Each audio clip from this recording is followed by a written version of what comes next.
ولسي جرګه او مشرانو جرګه د افغانستان د دولت په جوړښت کې د ولس د استازو د ټاکل کېدو لپاره دوه مجلسونه دي چې یو ته یې ولسي جرګه یا پارلمان او بل ته یې مشرانو جرګه یا سنا وایي.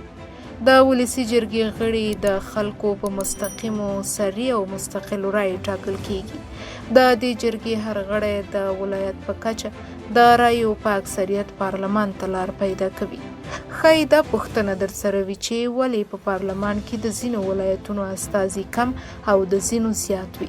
دا ځکه کله چې د افغانستان د اساسي قانون په لومړۍ لویه جرګه کې د افغانستان ټول ولایتونه په 3 کټګوریو لومړۍ، دویمه او دریمه درجه ولایتونه وویشل شول، نو د دې کټګوریو له مخې پارلمان کې لومړۍ درجه ولایتونو ته 15، دویمه درجه 15 او دریمه درجه ولایتونو ته 3 څوکۍ ځانګړې شوې دي. د ولسي جرګې 4مه برخه ښځو ته ځانګړې شوې او د دې جرګې 450 غړي ښځې دي. د مشرانو جرګې غړي په انتصابي او انتخابي ډول ټاکل کیږي، داسې چې 34 تنه یې په خپل ولسمشر انتخابوي.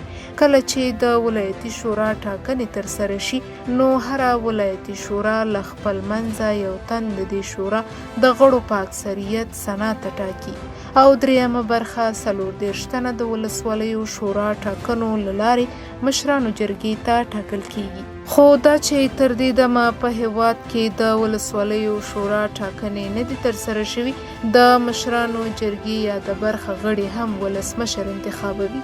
د مشرانو جرګې 3مه برخه غړي میرمنې دي.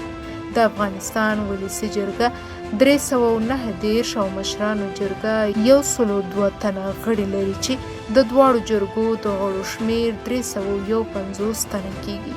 هغه کس چې عمر یې له 25 کلونو کم او په کوم جرم مجرم نه وي او لږ تر لږه د لیسانس تر تحصیلي درجې زده کړې ولري ولسي جرګې ته ځان کاندیدولی شي. خو د دې شرطونو سربیره د مشرانو جرګې د غړو عمر باید له 40 کلونو کم نه وي.